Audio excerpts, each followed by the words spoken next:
I don't like these movies. Get real. Dude, I saw that movie 20 goddamn times! Just consume product. I watch my movies.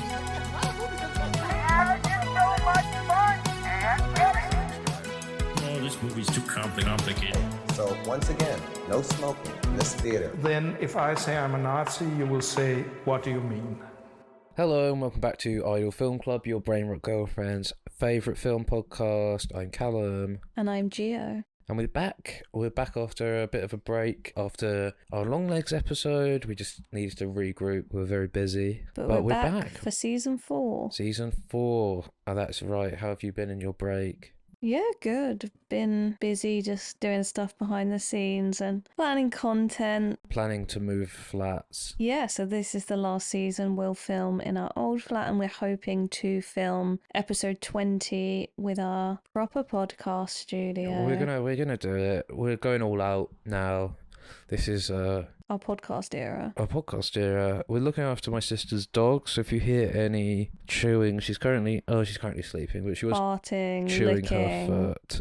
But she's very cute. We've been to the cinema here and there. I feel like movies. I haven't been in a while. I feel like movies are sort of dipping off. Movies are flopping. We've got a great end of September coming up. Yes. After Cuckoo was a massive. Oh, Cuckoo was really disappointing. I mean, I had no expectations and I was still disappointed. Yeah, we'll probably discuss that in our end of year discussion. But we didn't like it. We said for every time we sort of cover a movie on the podcast that we were going to watch an adjacent movie to sort of get us in the mood. And it ended up sort of completely changing what we were going to cover. So exciting episode ahead, a bit more impromptu, but this is a very impromptu podcast. We were going to do Lars von Trier's The House That Jack Built. Also, I remember last saying how we were going to discuss movies people actually watched, and we immediately bailed on that because we will talk about some big releases later in the season, but a few episodes down the line. But fucking movies people like are boring. What am I going to do? Talk about Fight Club again? No thanks. No, we're talking about The House That Jack Built, a film by Lars von Trier, very infamous, or famous rather, Danish filmmaker. I think infamous was correct. Is correct, yes. And we're going to do his latest feature, which came out in 2017, 2018. The House That Jack Built came out in 2018, so it's his most recent, even though it's fucking, 6 years old at this point. Yeah, bless him. Well, that's what we're going to discuss.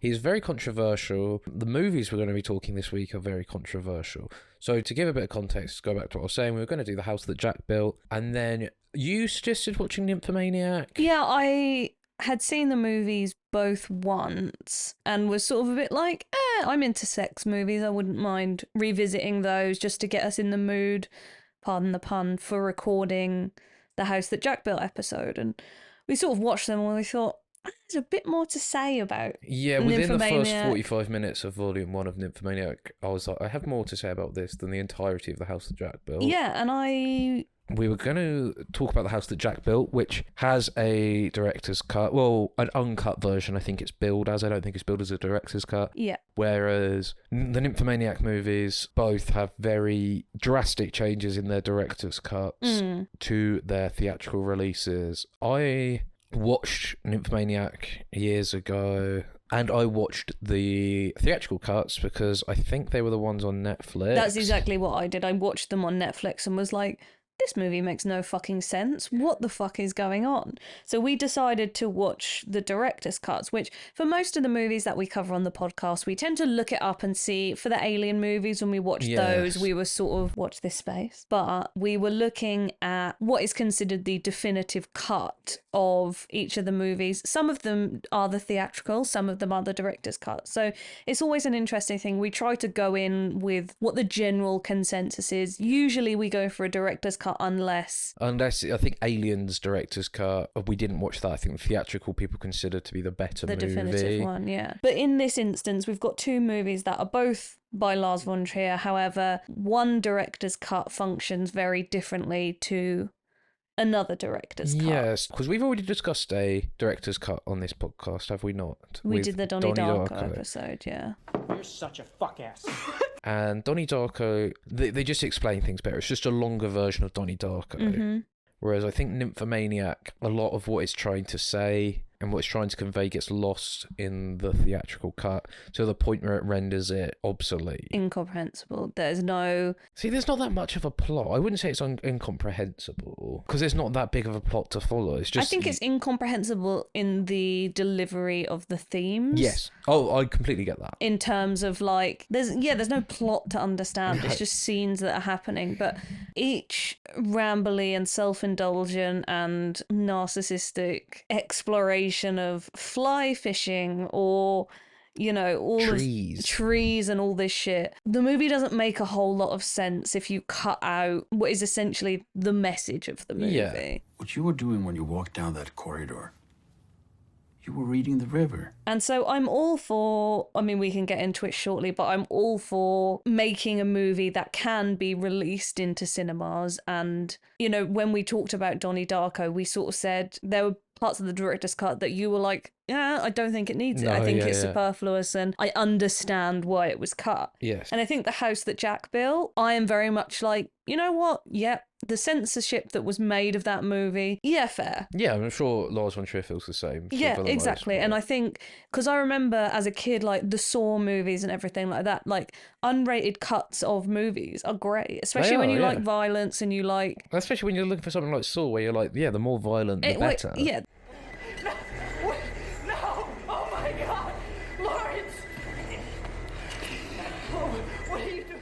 The House That Jack Built, I mean, the cuts that were made, given the subject matter and giving the thematic explorations that we have in the movie, I can completely understand why they were cut. Like, oh, you don't want to see a bit of wood shoved into a dead kid's eyeball. Are you offended? And I don't think that's the case with The House That Jack Built. Just because you're offended, it doesn't mean you're right.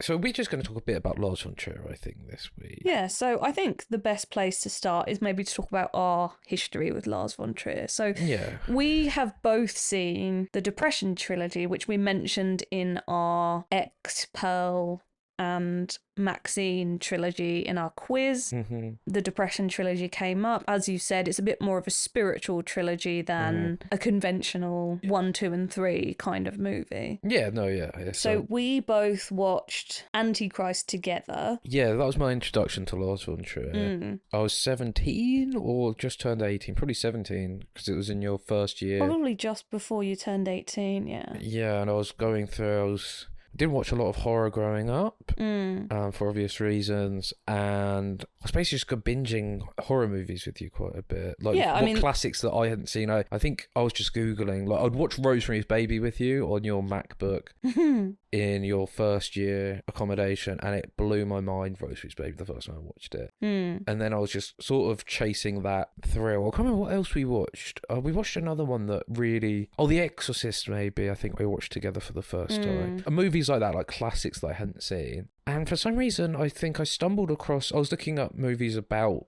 Satan because I was really interested in that. After watching Rosemary's Baby, I was like, I love anything satanic. I like that. And I saw about Antichrist, and I was like, Antichrist, reassuring name, the poster's cool, Willem Dafoe's in it. And I said to you, oh, should we watch Antichrist? And you went, what? Why would we watch Antichrist? And it's not to paraphrase, you were just like, do you really want to watch Antichrist? And I was like, yeah, sure. I didn't know anything about it. I thought it was a movie about Satan. I knew everything that happened in the movie and was like, are you sure you really want to watch that? And we watched it, and I was like, wow, that wasn't a horror movie. Nature is Satan's church. Do you know what you're saying? You shouldn't underestimate evil. That was just I mean, awful. It is a horror movie, but yeah, and not in a... You viscerally hated Antichrist. Yeah, I didn't mind it, because I was probably in a bad place mentally, and I was just like... I am going to touch on that later, because I do think that my relationship to this trilogy and also Lars von Trier in general is very related to mental health. So I would like to come back to that. And then at some point had you seen Nymphomaniac before that? Yes, I had seen See, it. I watched that. Again, I watched it on Netflix and was like, this movie's shit. Yeah. I watched it and really enjoyed it. It's made for Suits. Yeah. am and definitely was more a bit as a sued as like an 18, 19-year-old. Yeah. I thought it was really good. I really liked part one. I just checked actually my IMDb ratings because I used to rank on IMDb back in the day. I gave the first one an 8 Right. and the second one a 4. So I must have really disliked that second one. Yeah, I looked and I gave the original a 4. Okay. I actually gave that 4.5 stars when I rewatched it. I really liked part one. I think I liked it more than The House That Jack Built, to be honest. Yeah, I probably disagree with you there, but I think The House That Jack Built, one particular scene just really annoyed me and put me off. yeah. I think my relationship with Lars von Trier is, I'd lean on saying more negative than yours is. I think I very much have come to realise that he doesn't actually mean any of the things that he says or does in terms of, you know. But having rewatched these films, it's fun to then go back and sort of see how my opinions have changed because I'm now looking at a sort of slightly different angle. So I really, really, really disliked Antichrist. I fucking hated it, in fact. So you hadn't watched, the first time you watched it was with me, right? Yes, it was. Yeah, but you knew about it. But I knew everything that happened in the movie. Georgia was much more into films than I was. I liked Back to the Future. Which is why I was like, okay, I'm on board for anything. I also watched Melancholia. Melancholia is just gonna pass right in front of us, and it's gonna be the most beautiful sight ever. Which I was struggling quite severely with my mental health when I did watch Melancholia. And I think it's called the Depression Trilogy. Yeah, and a lot of Lars von Trier films are just about misery and how empty and pointless everything is.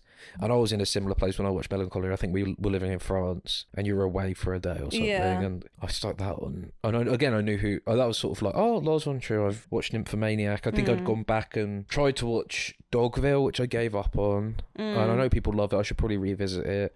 Yeah, I wouldn't mind watching it, to be honest. But even now, it presents a view of nihilism, which because I said to you the other day, I was like, you know what? I think I've actually decided that I'm not into gore.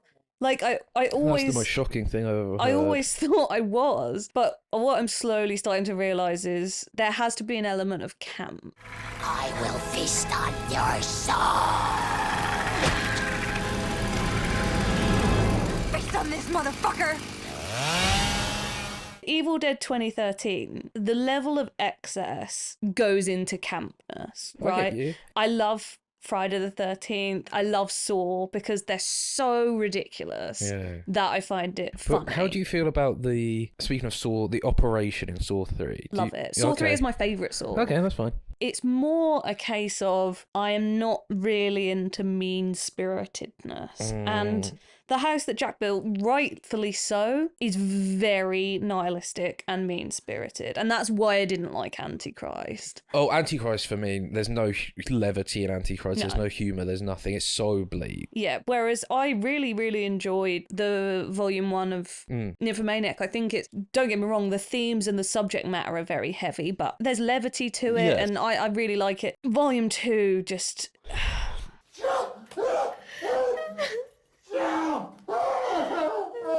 We watched the 3-hour cut of the movie. Yeah, we watched director's cuts this time. I'd seen them before. This was my third time watching the Nymphomaniac movies. I got into... not got into, because I've only seen a few of them, but when I was like 20 and found out what Dogma 95 was, I thought it was the coolest shit in the world. I wanted to make films at that point. Yeah. And I think I found out of it via a book of short stories called All Hail the New Puritans. Yeah. Which had a short story by Alex Garland in it, who did 28 Days Later and Ex Machina, and he's a British filmmaker. What's that Kirsten Dunst one that just came out? Oh, Civil War. Civil War that has forced him to retire from filmmaking. Yeah. And he's a great writer, man. And that book of short stories... I didn't realise that. Yeah, that book of short stories was based on the ethos of Dogma 95, so new puritanical literature, I guess, was what they were trying to go, which is basically a literary version of Vinterberg and von Trier's Dogma 95, which was a manifesto that they released in 1995, which was just certain rules of how to go about making a film because they were sick of Hollywood. Obviously, this is the height of 90s action cinema,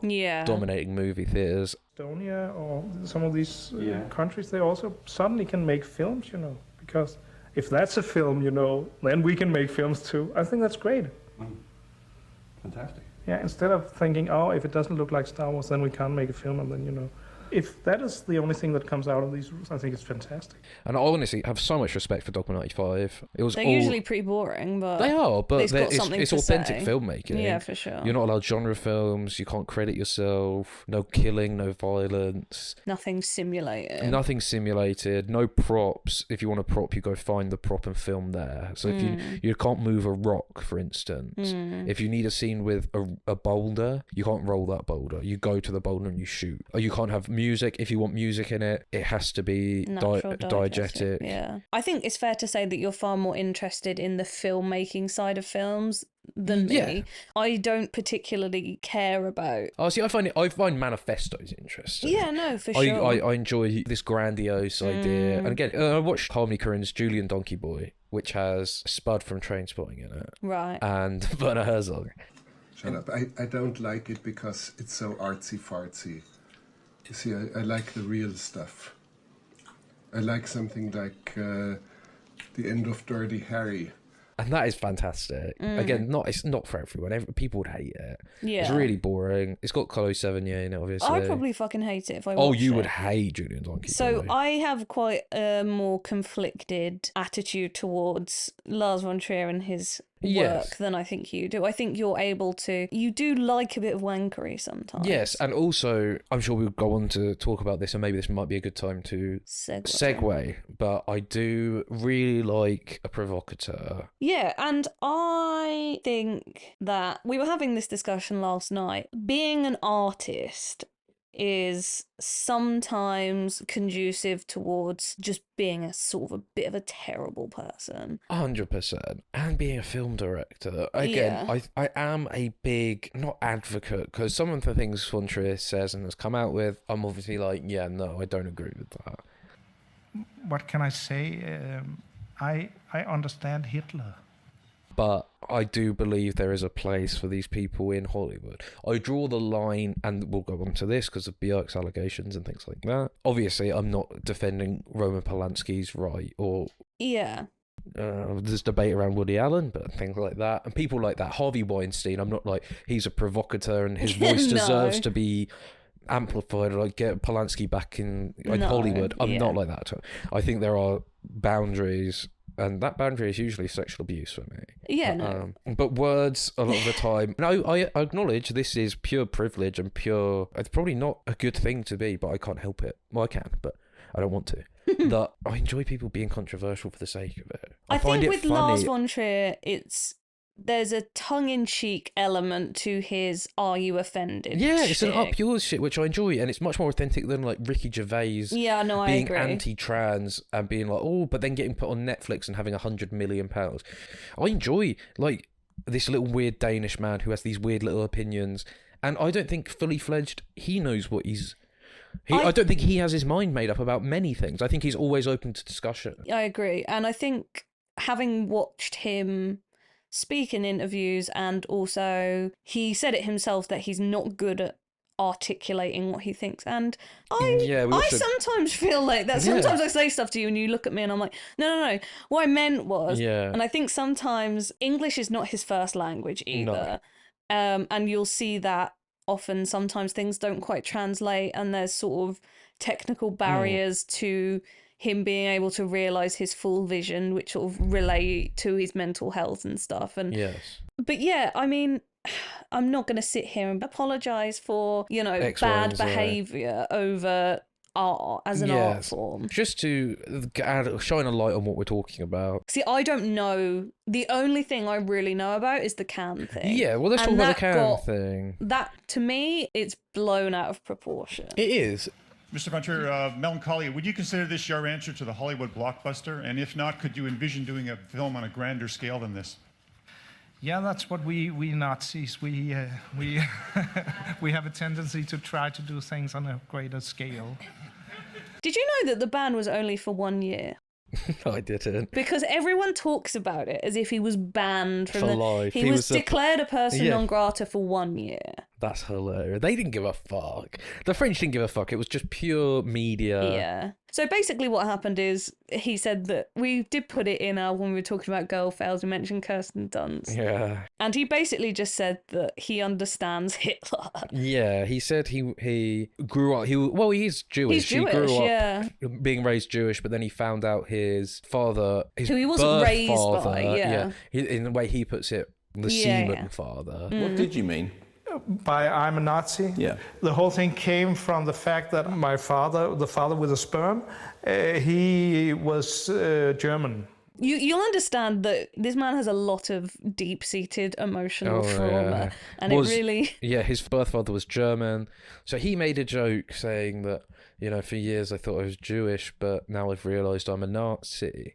And obviously he didn't mean politically he aligns with Nazism or, So the joke was that I was not a Jew, I was a Nazi, which of course is he was not a Nazi, he was a freedom fighter in Denmark, so that was nonsense. And then he digs himself into a hole, and everyone's getting very uncomfortable, and he then just goes. Charlotte Gainsbourg is there, He's digging, you go, King, you go, he's King. digging a hole, and he starts talking about I have no problem with Jewish people, unless it's in Israel, but that's a whole different subject. I am, of course, very much for Jews. No, not too much, because Israel is a pain in the ass. But still... And then he goes on about, Oh, I just can't stop thinking. And again, he's just talking and talking. Yeah. And it's just like, someone stop him. I Because he's just can't- digging his own grave. I can't lie, I relate to that Yeah. a little bit. Like, obviously, not what he's saying, yeah. but sometimes I say Just- stuff and I'm like, the better thing to do would just be to be Yeah. quiet, but I have this Need to want for someone to understand my point of view. And he says that he just pictures Hitler in the bunker in his final days and feels sympathy for him. And that is where you're like, oh, what are you doing? Just love? be Just quiet. Shut up. But I think he did some wrong things. Yes, absolutely. But I can see him sitting in his bunker in the end.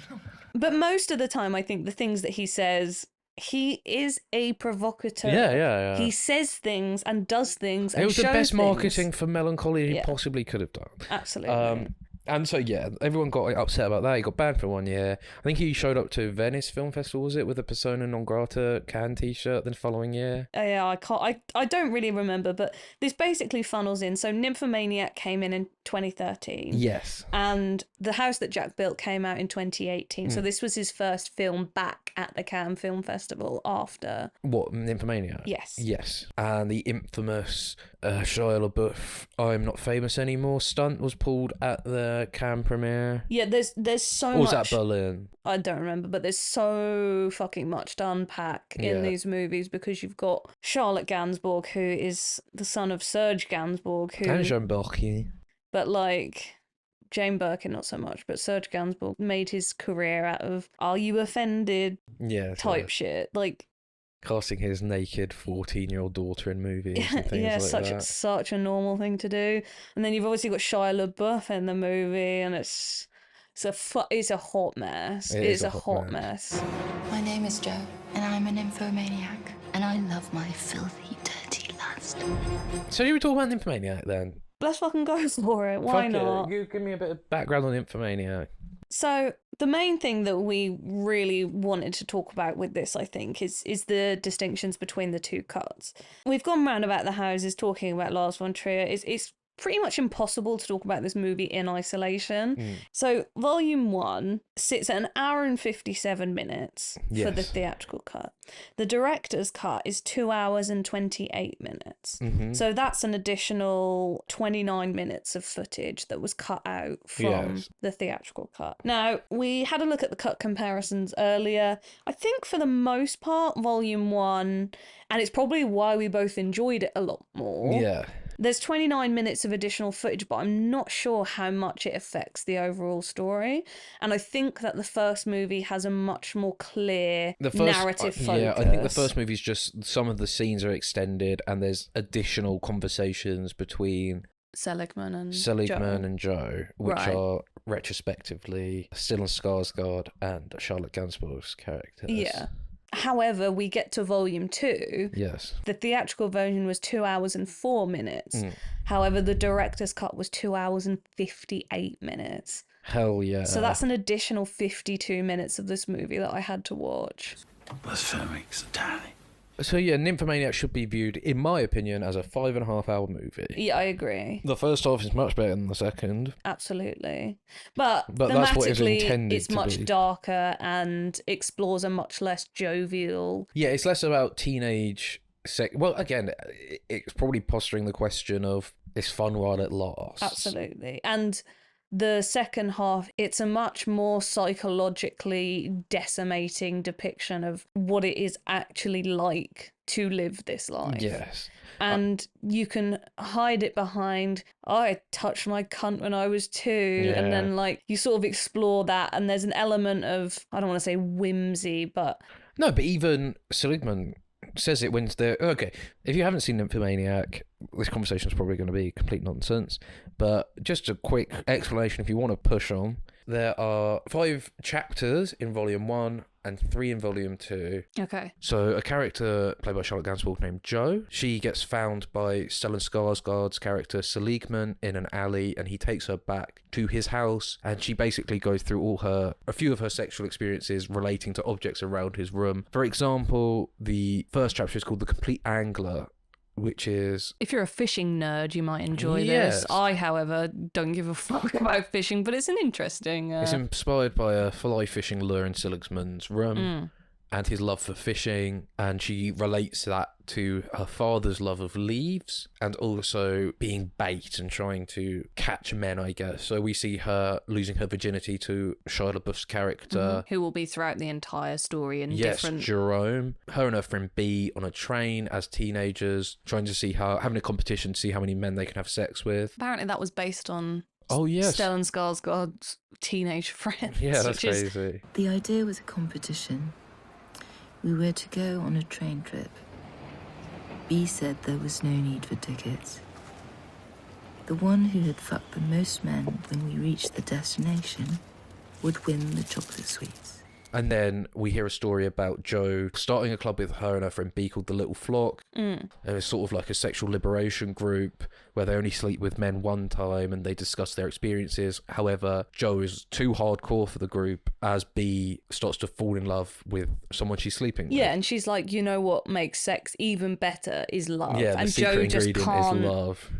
Jo does not understand what those emotions Yes. feel like. And Jo deems love to be lust with jealousy added. Yeah. Is her definition of love. Again, a very nihilistic Yes. way of looking at love. Jo drops out of medical school as a young adult and starts work at a printing company as a secretary, where it turns out her boss is actually Jerome, and she starts falling in love with Jerome. Despite Jerome wanting to have sex with her, she turns him down to be professional, and then she starts falling in love with Jerome in a very ironic way. I wanted to be one of Jerome's things. I wanted to be picked up and put down again and again.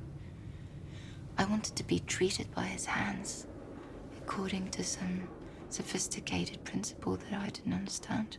I love that moment where she's like, the secretary that works there is like, well, apparently you don't need any experience, Yeah. so here's the job. It's like, yeah, fair. Then Jo relates a story about one of her lovers called H. She gives people names in these with Nicknames, letters. yeah. She's got like a tight schedule because she sleeps with like 9 men a night. Yeah. And this guy won't leave.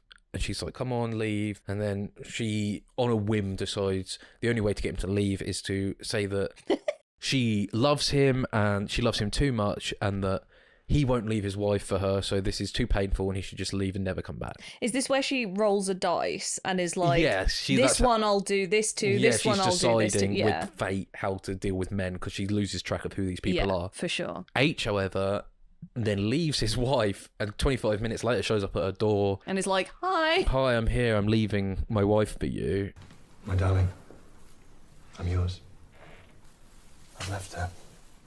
And she's like, Oh, yeah, and ugh, his wife, played inconvenient. by Uma Thurman, arrives with her 3 kids. She's phenomenal in And this. I mean, an amazing performance. She basically says to the kids, like, "Oh, look at Daddy's life decisions. Should we yeah. go see the This is whoring the bed?" fuck bed, yeah. Oh, Yeah, and then so she's like, "Sit on the awful. whoring bed. Like, this is what your father said." Yeah, Would it be all right if I show the children the whoring bed?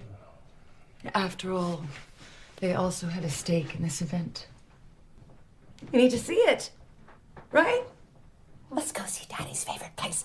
it's very horrible. She starts screaming and crying. And again, it's those real life consequences of this nihilistic views on sex. Yeah. It's great. Seligman then relays a story about Edgar Allan Poe. Oh, how he delirium. Delirium Tremens, which is a great beer, by the way. There's a lot of stuff that I learned in this Yeah. that I didn't know, and Fibonacci numbers. These are things that I was sort of vaguely familiar with, but it's nice to see them Shia LaBeouf explored. fucks in exclusively Fibonacci numbers of thrusts. Yeah, so Lars von Trier. And this conversation about delirium tremens reminds Jo of her father and when he was dying. When we flash back to that, her father's is dying but suffering from delirium in his final moments. So heartbreaking. It is heartbreaking. And again, this plays into her relationship with her mother. Yes. And all of this is it's an inherently Freudian Yes. exploration of what it 100%. means to be an nymphomaniac. So it's cool. She is told to take a break from her father, so goes downstairs and just sleeps with someone who works at the hospital. With several way people. of dealing with. And when her father finally does die,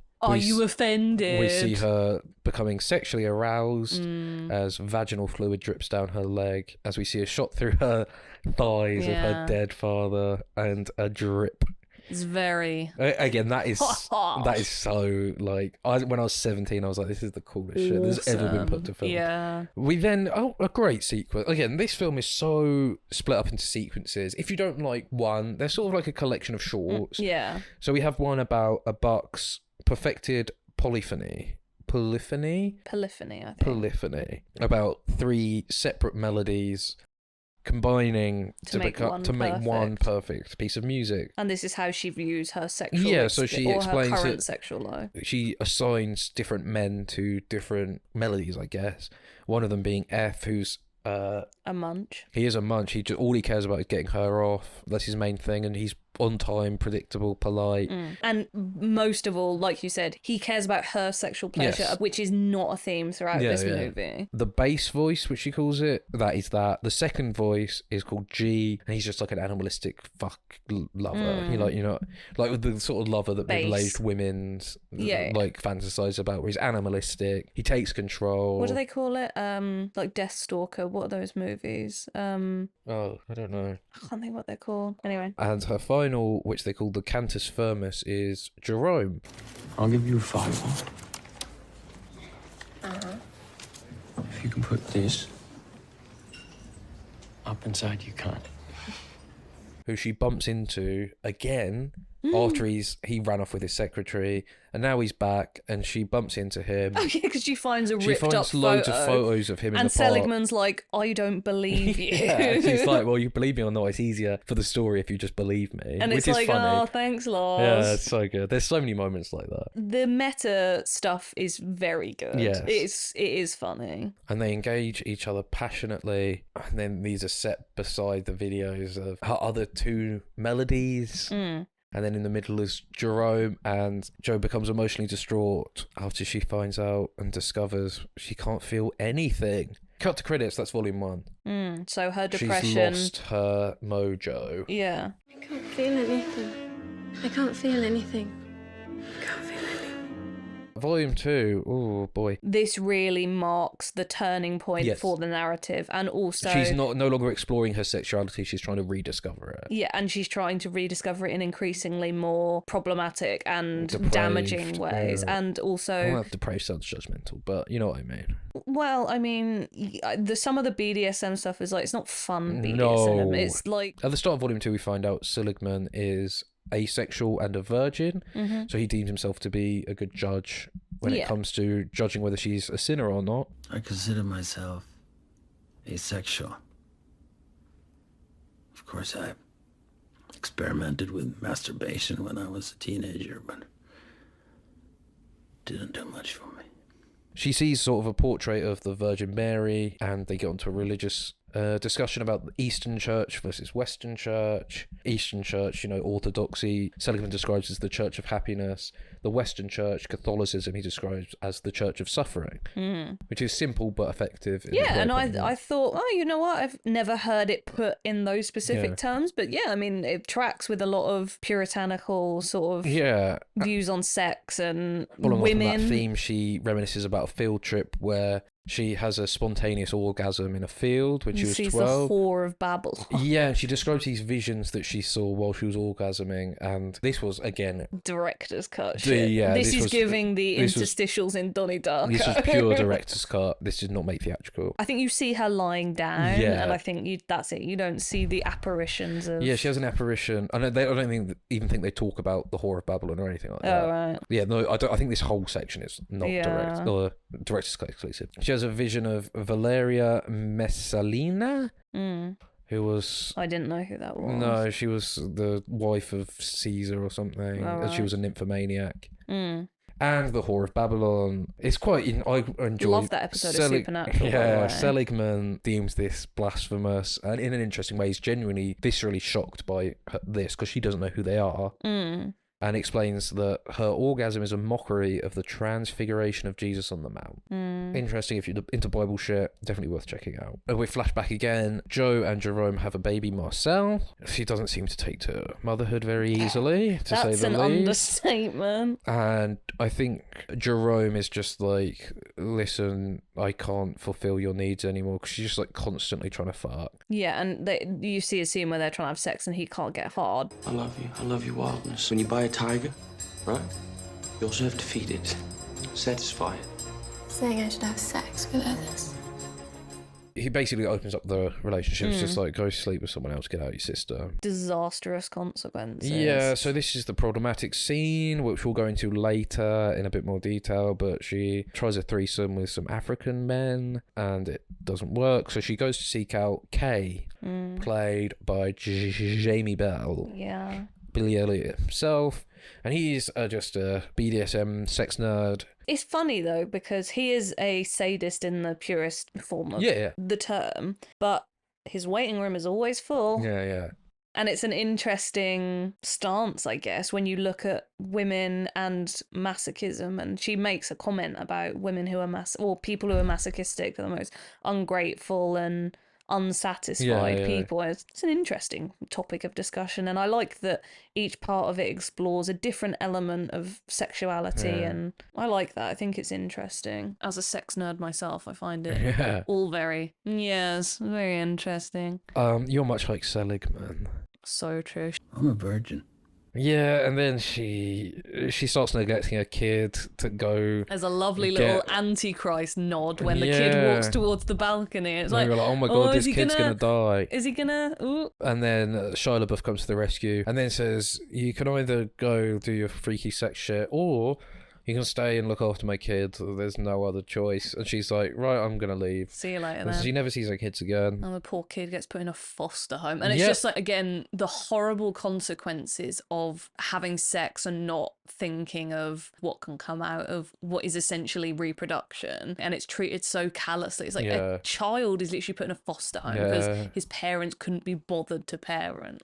However, one good thing comes back from her choosing Kay, and that is that some lashings with a cat of nine tails causes her to have an orgasm again. Well, she has some books underneath her belly, and she's able to combine the two, and this gets her back her mojo. She also tells them about the silent duck. You can research that yourself. Should I take my clothes off? I'll tell you what to do.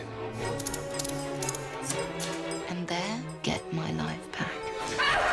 That's not how it goes. Most people don't scream until they hit them. And then we are on to a subject about the mirror, where you get a little director cameo because Lars von Trier shoots the mirror, so weird. But it's directly facing the camera. So you see Lars von Trier behind, and holding then you just a camera, I think he's just sat behind. I don't even think he's operating as DP at that point. Well, you can see the camera. Yeah, you can see the camera. It's It's cool, but It's cool, but whatever. weird. We jump ahead of time and see that Joe's genitalia has taken a beating, and she's It's- got quite a bit of damage to it. The sad reality of this lifestyle. Yes. She then is forced to go visit sex addiction therapy by her boss, and we find out she's pregnant, and we'll get into that a bit later, but to cut a long story short, she self-abortions. That's the technical term for it. She causes a fit at one of these sex addiction therapies and says she's proud of her nymphomania and the rest of them are just fucking idiots. I'm not like you. I am a nymphomaniac, and I love myself for being one. But above all, I love my cunt and my filthy, dirty lust. It's interesting, that discussion, It because is. she says, like, the hardest thing about being a sex addict is that your body can function without drugs, your body Yeah. can function without alcohol, but the need to have sex is a human need, Yeah. and it's not something that can just be eliminated because your body requires that to some extent.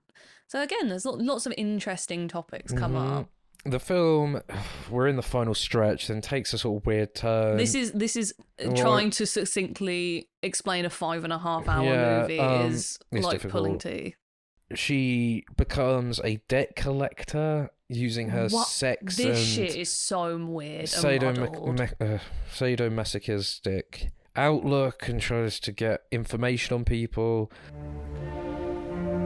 I'm looking for a job. I believe I possess some qualifications and that I'm rather unscrupulous. I know all about your qualifications, and they're excellent. There's a pretty infamous scene where she discovers that a man Anyway. has sexual preferences that aren't deemed socially acceptable, whereas, By anyone at all. Whereas Joe has sympathy for these people as sexual outcasts. Again, interesting topic. I'm not going to talk about it on my podcast. Moving on. She then grooms Mia Goth, a character called P, This is just so weird. who's a daughter of the criminals, and then Willem Dafoe is in it. Willem Dafoe's her boss, and he's in it for he's all not of in it 5 enough. minutes. L, his name is. Yeah. I wonder what those letters spell out. I bet there's some. Yeah, probably. P latches on to Joe after Who's getting Mia Goth. groomed, and the relationship becomes sexual, and Joe teaches her how to do her job. Then there's one client who turns out to be Jerome. He's back. He's back. In pog In form. pog form. He's back in not Shia LaBeouf form. And Joe's like, oh, you can do this one by yourself. Bye. Because you don't want to see Jerome, Yeah, she's obviously. like skulking in the Yeah. shadows. It's quite fun. This was the point you fell asleep, and honestly, good, because this is the Yeah. worst part of the movie. This, like, It's so boring. what is it? The 4/5 maybe? The 12th act of the movie. Yeah, it's like, I don't care. Especially when it's like a 3-hour movie. It's like the end of Lord of the Rings, where it's like, this thing's never going to fucking Nah. end. Why are we introducing new shit now? We should be wrapping Can we up. not have new characters, Yeah. please? Joe discovers that P and Jerome are having an affair, and she decides to leave town. However, on a walk up a mountain, she sees her soul tree. I think Well, it's she goes to the same place that she had the vision of the Whore Yes. of Babylon, and and she sees a tree. it's all very symbolic. And then she tracks P and Jerome to an alley, tries to shoot Jerome, but it fails. Whether Well, that be because she doesn't what's it pull called? the clip. I don't know. No, you empty the clip. I'm not a gun person. Rack the. She doesn't rack the pistol. Yeah. Jerome just beats the shit out of her. And then And then pisses all over her. P Ironically, does pee on her. I was like, what is that? Like insult to injury. Jesus Yeah. Christ. And then Joe's like, right, I've had enough. And the audience goes, thank God. She's like, I'm going to bed now. I'm going to night. bed, bye. And then Seligman, our lovely straight man, tries to, well, just gets on top of her, starts masturbating, and then goes to have sex with her, rape her, I should say. And she goes, what are you doing? And he goes, come on, you've fucked 1,000 men. And then she shoots him. And it's the end of the movie. Are And we you hear a happy song now? by Charlotte Gainsbourg. That is Nymphomaniac Volume 1 and 2 in an abridged form. What did you think of Nymphomaniac? It's interesting, I think, is my takeaway from the movie. I think the first half or the first part is a lot better than the second. I think they're two quite different stories and they're telling you and explaining different things.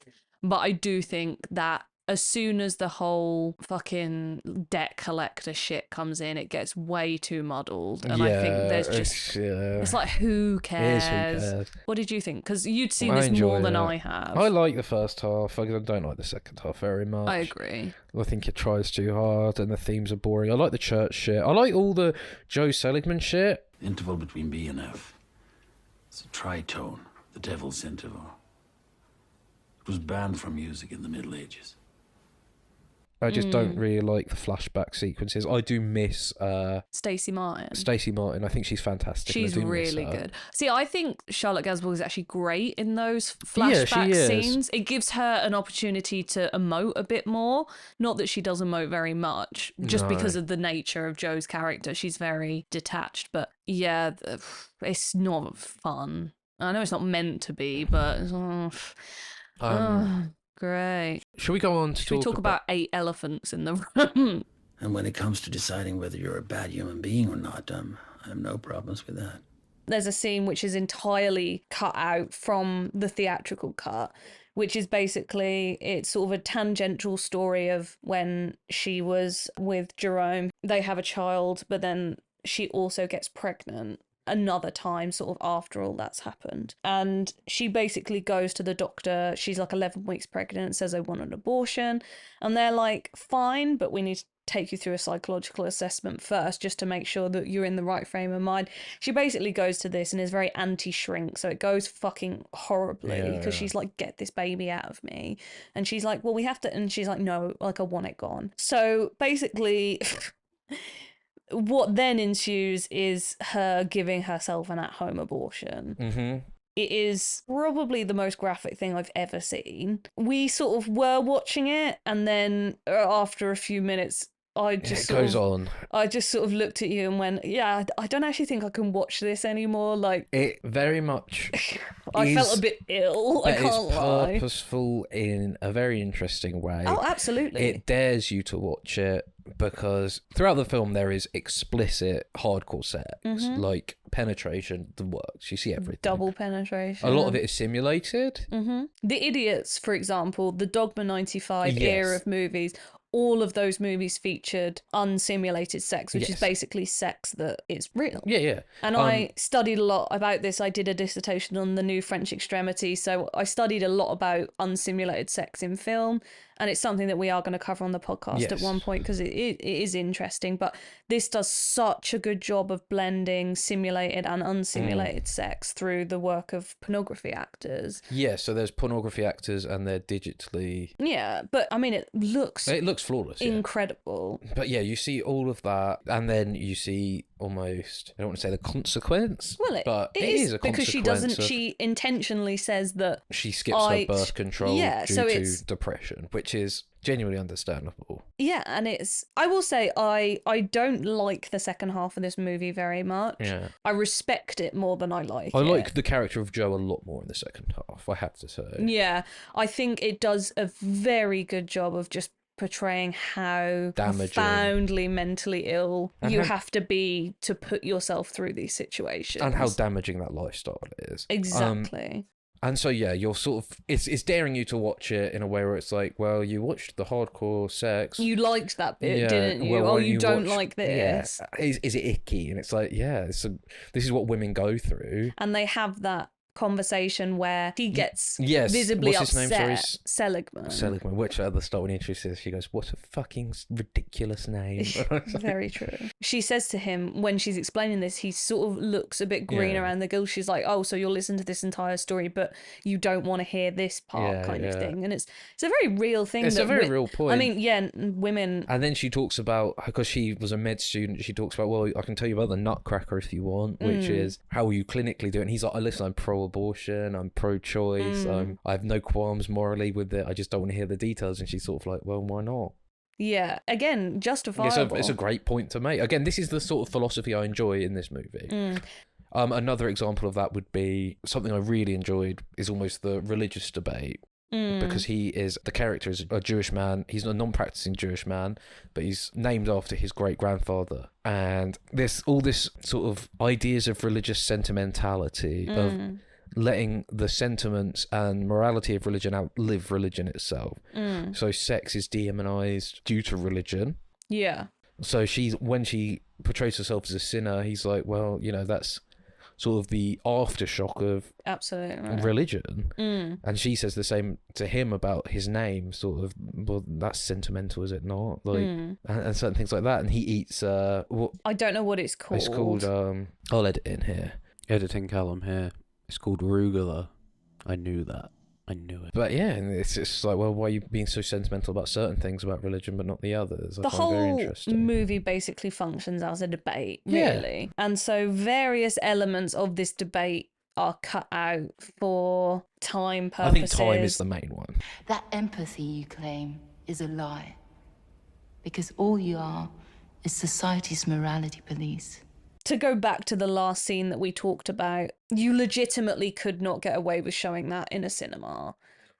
It is, I mean, I don't say this lightly, but yeah, I was like, no, I actually can't watch that. That's fine. Well, I started watching it, and then after about 3 minutes, I thought, oh, the needles kept getting bigger. And it's a brave. The scene was not ending. And you see the aftermath of it. Yeah, but again, Jo is a very honest character and who hates hypocrisy, which I think is very admirable, to hate hypocrisy. And he is a hypocrite.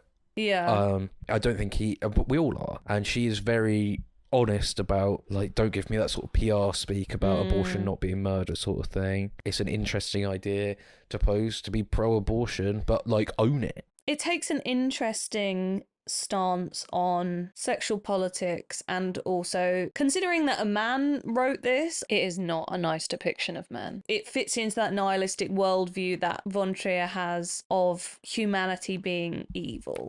Yeah. Inherently bad. Humanity is bad. Everything means nothing. Yeah. And usually I hate nihilism. I hate it. For the most part, I think it's ridiculous and counterproductive and will just lead to misery and is a complete waste of life. But I enjoy philosophizing and pontificating over it, and this is a good avenue for that for me. Yeah, I agree. And I think it's interesting to, at the end of the movie, he sort of says to her, well, would you think you were a sinner if you were a man? Like, men do this every single day and no one bats a fucking eyelid. Do you just feel bad because you're a woman, kind of thing? Yeah. You were a woman demanding her right. It's very touching, all this. Then you've probably misunderstood the whole thing. I have a lot of time for what this movie is trying to say. I don't necessarily agree with everything, but I think it's interesting, and I think there are certain elements of it that are more problematic than others. So should we talk about the problematic scene? Yeah, Which I think I'm trying to think if there's any more problematic scenes. Obviously, there is depictions of infant and teenage sexuality, which I could understand if you have children would be uncomfortable to watch. I think it does a good enough job of getting the message across without... Oh yeah, there's no explicit sex. And you don't feel like those children knew... I mean, it's probably less offensive than whatever that French movie that came on Netflix was with the cheerleading kids or whatever. Yeah. But it is still uncomfortable, and I would understand if someone... I wouldn't recommend this to a work colleague, you know what I mean? No, absolutely not. Like, it's not a movie that I think is not for the faint-hearted at all, and that's not a bad thing. And it's also 5.5 fucking hours. But,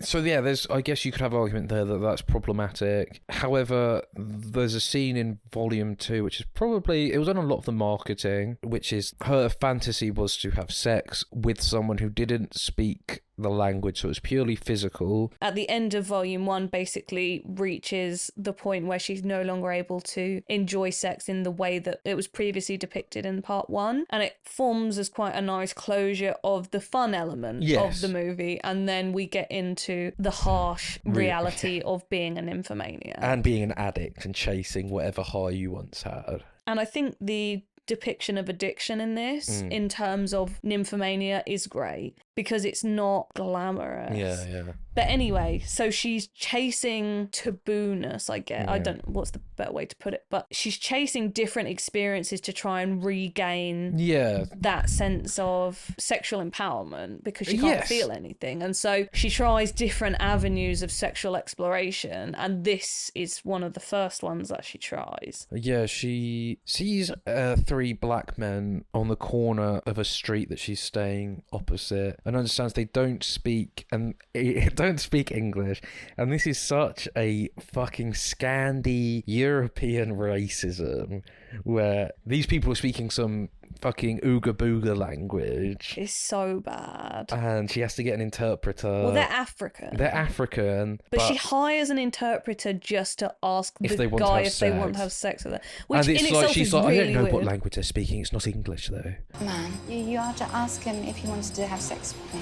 And it's just like, this is horrible. What? Like, you're supposed to be smart. Just say you wanted to have Just do the finger in the pussy motion. That's a universal language. That's like asking for the bill. Yeah. Anyway, and then she gets him up there, and he brings his brother, and she basically has an interracial three-way. The reason is problematic is because it's just the assumption that they don't speak English. It's just... Oh, and also the fetishization of black animalistic men in sex. The only black people she has sex in this movie. It is the point of it, I think, as well. Yeah, because but it's eye-rollingly... It's like, why we're just touching every single subject here. Like, every single thing Von Trier wants to debate about is in this movie. Yeah. And so she calls them Negroes. Again, eye-rolling. And she refers to them as N initial. Yeah, their initial is N. And it's fucking hell. Like, and then Stella Skarsgård's character is like, can you not say that? And she's like, why are you being so fucking woke?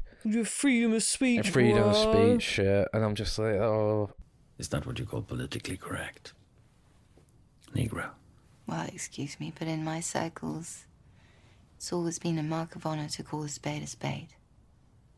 Each time a word becomes prohibited, you remove a stone from the democratic foundation. And then she was like, I believe in calling a spade a spade. And it's like, fucking hell, why are we doing this? Shut up. It feels very regressive. It does feel very regressive, and it feels very disappointingly juvenile, and also that... I think that scene for me was one of those things where I was like, I'm so on board until you do stuff like that. Yeah, and then I'm you're just losing me. Yeah, what is the point? Like, this isn't productive. It feels very regressive in a way that I think the rest of the film is actually progressive. And I think like it's almost prophetic how the state of the world is with like Roe v. Wade overturning and stuff. Oh, yeah, But abortion is now once again being debated. This movie is so prophetic in many, many ways. We watched the behind the scenes for part 1, and there's interviews with all of them, and like Shia LaBeouf is on there talking about like, it talks about love and what it means to be in love and the relationship with sex, and it's like, you don't know what it means to be in love. You're a serial abuser. Like, so I mean, these movies are really fucking hard to talk about without... Again, we just end up arguing, and I think the point of the movie is arguing. Yeah, and the way that this conversation is framed is someone presents an idea, the other person continues the discussion, and it sort of goes on as a debate. And what we come to see throughout the course of the 5.5 hours is this is basically Lars von Trier playing devil's advocate with himself through the depiction of two characters. It's very thought-provoking, and I look at it as I do with all Lars von Trier movies, it's an art piece. I don't necessarily agree with all of it. There are things that I think, no, and there are things that I think now that I'm a bit older, I'm like, I can appreciate it in a way that I didn't when I was younger. Everyone's different, and people have different, Unless you're a Zionist, in which case, fuck you. And also, this movie calls you out. Yeah. That might not even be in the theatrical cut.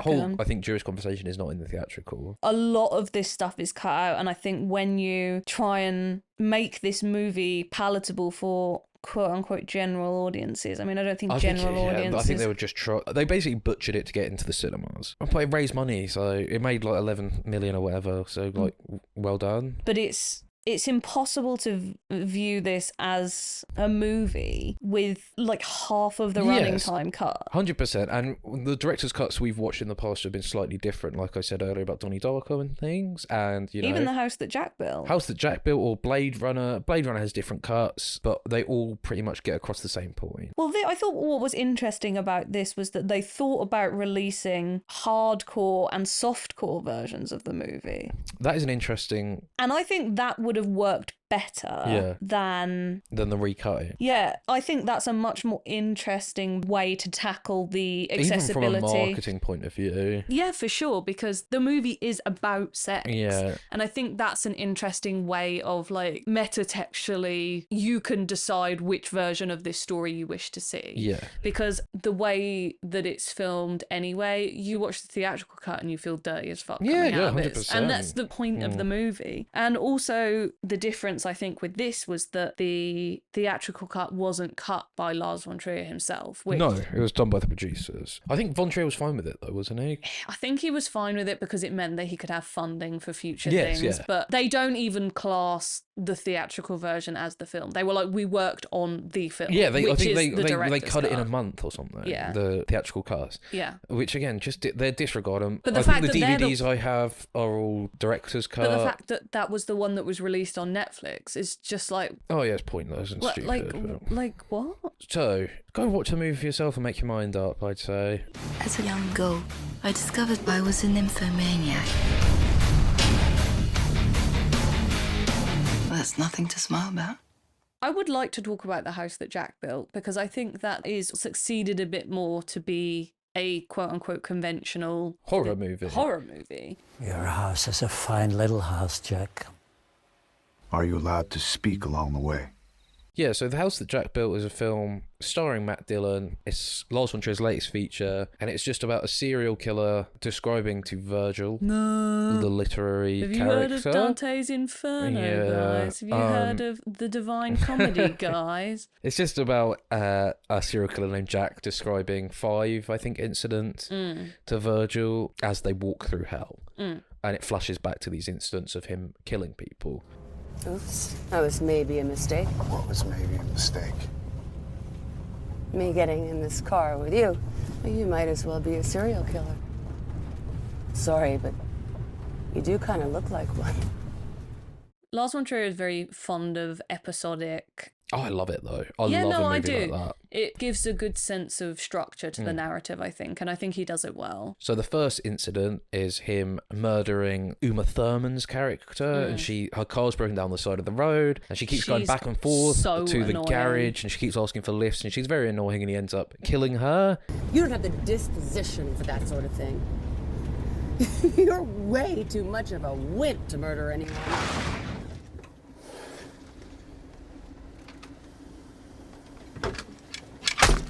The second incident is probably my favourite because he's a man with OCD, which is a big theme of the movie, and he just sees a woman that he wants to murder. I can't even remember the context, but he tries to get into her house and he knocks on the door and he's like, "Hi, I'm the police." Hi. Hi.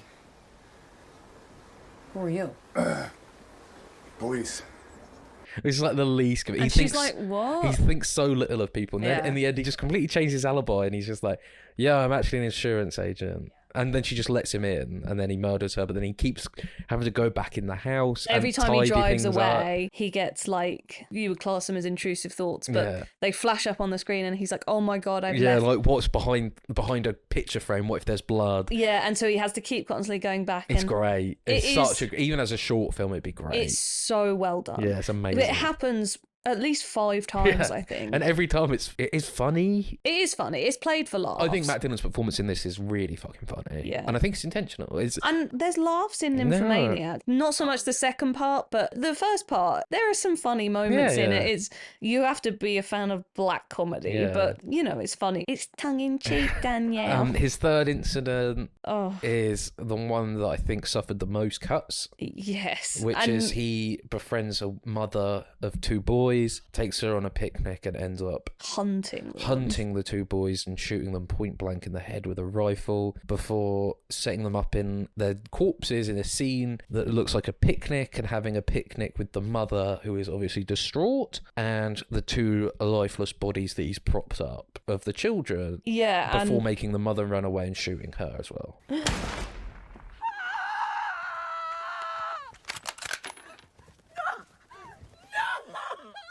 it has that Lars von Trier sense of it is unlike anything you will watch. Oh yeah, in terms of horror, in terms of visceral horror, It's visceral. it's like, oh, why?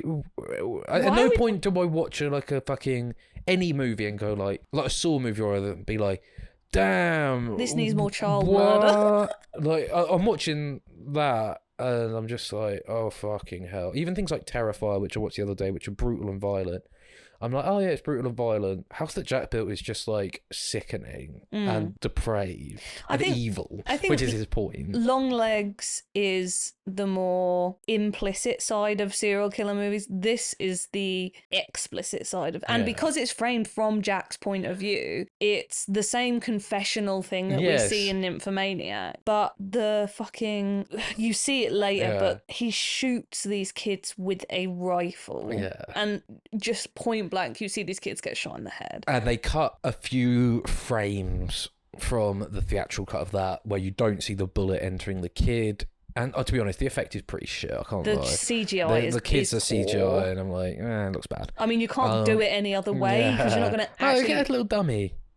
With loads of squibs. But yeah, honestly, the gall alone to do that, I'm like, fair play, do it stop motion if you want. I don't go. I think we said it this morning, this movie is by far Von Trier's most accessible movie, I think. Oh yeah, 100%. It's harrowing. It's harrowing and disturbing, but if you like serial killer shit, it's a good serial killer movie. It is a good serial killer movie, yeah. And it's from a perspective that, you know, it was like in Violent Nature, it's cool to see it from that perspective because the Jason movies, they're about Jason, but they're not framed from his perspective and you don't... The good thing with The House That Jack Built is that the way the narrative goes is that with his declining mental state, he's characterized so much by OCD in the beginning, but as he starts to take more risks and he has less to lose. And he doesn't see people as worthy of... No, he thinks so little of... He thinks so little, but everyone he encounters is stupid. Like, stupid. But and this is the interesting thing. Like, the fourth incident, which leads nicely on, he's in a relationship with this woman, right?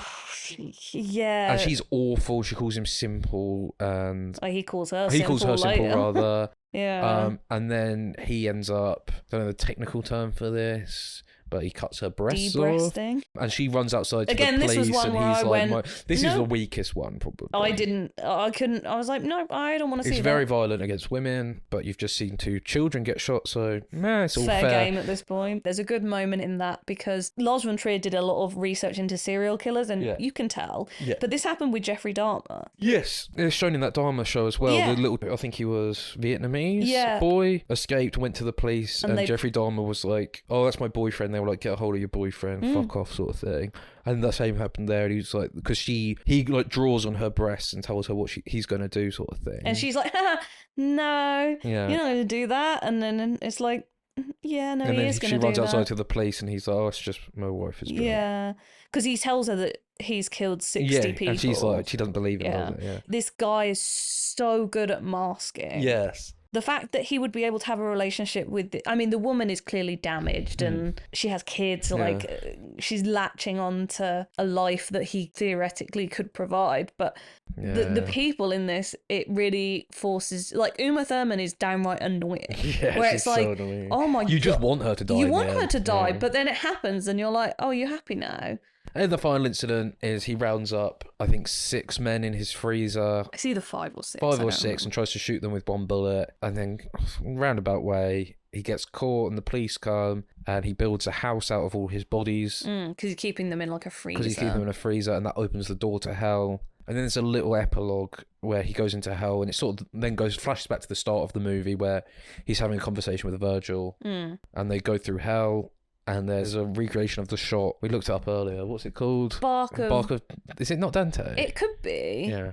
But that shot is... it's amazing. Unbelievably good. Yeah, it's so good. It's beautiful. And then, in a very different and unexpected turn, which I appreciate, Virgil is leading him through hell, and it's obviously the 9 circles of hell. Yeah, and then Jack, there's a bridge that's broken, and there's a staircase leading out of hell, and he's like, oh, has anyone tried to climb the walls to get to that staircase? And he's like, many have tried and failed, no one's ever done it. And then Jack tries it and just falls into a pit in hell and dies.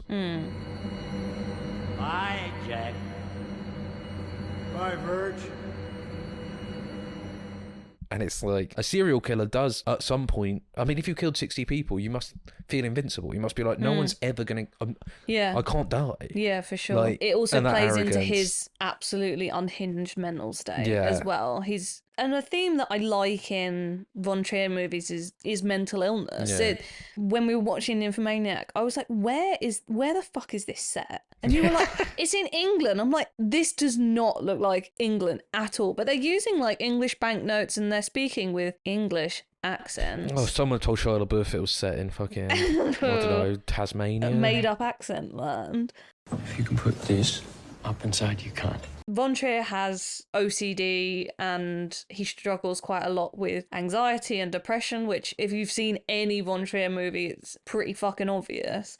But he basically, it sort of leads into the Dogma side of things, but he will not fly. He has a fear of flying. So all of his movies are filmed in Denmark. Which is why it doesn't look anything like England in Nymphomania. I was like, none of the exterior shots, none of the interior no, shots. so this is not an English house. If it's meant to be set in England, it doesn't fucking the look like streets don't it. look English. No, but it's suspension of disbelief, Yeah. whatever. It's kind of funny. But Jack's mental illnesses sort of develop as the movie goes on. And also I think in Nymphomaniac as well, she's clearly I don't know, I don't want to say a sociopath, but There's narcissist. she has absolutely no empathy. But he just has such a way of showing variety of mental illnesses. He's never like, in House that Jack Built, he explicitly states that he has OCD, but other than that, it's obviously a very... serial killer with OCD. Yeah, but How like... very ironic. It's a bit tongue-in-cheek. Yeah. But in Melancholia, obviously, Kirsten Dunst's character has depression, which is, again, not a fun movie to watch. But, you know, it brings up a lot of themes. And now that I'm happier, I can look at those movies and be like, oh, it's an interesting theme. But, like, Lars, please get some therapy. Yeah. I've had anxiety for a long time, and then it transformed into a depression, which I'd never tried before. And I had that for half a year or something like that. And then the treatment to get out of that is to do something every day, of course, just to, you know, get out of bed, and then you put everything into a schedule, and filmmaking is very much that schedule that you will need. So I kind of used the filmmaking as a tool to get out of bed. But yeah, so I mean, it's interesting to sort of look into the director's cuts, and some movies, they function better than others, and some movies are just beasts that cannot and should not be tamed. Trying to make Nymphomaniac a... The 2 hour, two hour movies doesn't work. Because I said to you before we watched them, I was like, the first part's like an hour and 50 something minutes, and the second part's like, what, maybe 2 hours? And then I looked at the screen and it was like 3 hours. I've just watched 2.5 hours. Yeah, we watched them both yesterday. Full disclosure, we don't have to finish them this morning because I fell asleep. Because it was 11:30 or something, and I think Mia Goth had just been introduced. By far the worst part of the don't movie. care. I Yeah, it hated really that. does trail off that movie. It's a wild beast that's hard to tame. Yeah, and at this point, it feels like it's hard to find a director that hasn't committed some sort of like violence against women or... Oh yeah, we should probably talk about what the Björk... Björk's allegations. I don't really know anything about She didn't name him by name, but she said a Danish filmmaker. How And she many hasn't of been in a those? lot of films, but she did do Breaking the Waves. I Yeah. think she's in Breaking the Waves. But Von Trier, again, is a weird guy. He was raised weirdly. He's raised by nudists. Mm. And apparently, I can't remember who said it. Was it Shia? Oh no, it was Jamie Bell. Yeah.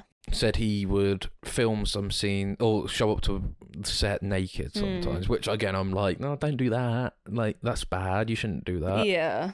So yeah, I fully condemn Lars von Trier for that. Fully condemn him for any treatment against Björk.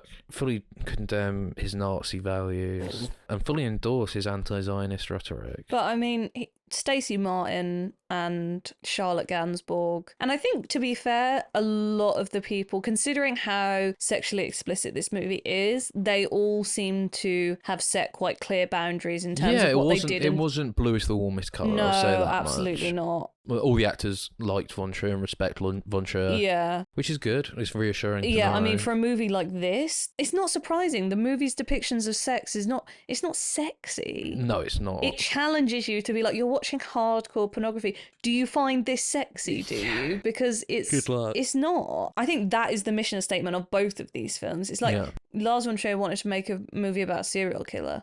Yeah. Oh, he made one. And Yeah, it's yeah. harrowing. If you come out of that movie, it's not fun. No, but it's he mentions the ending of House That Jack Built. He called it a Hitchcock ending. Yeah.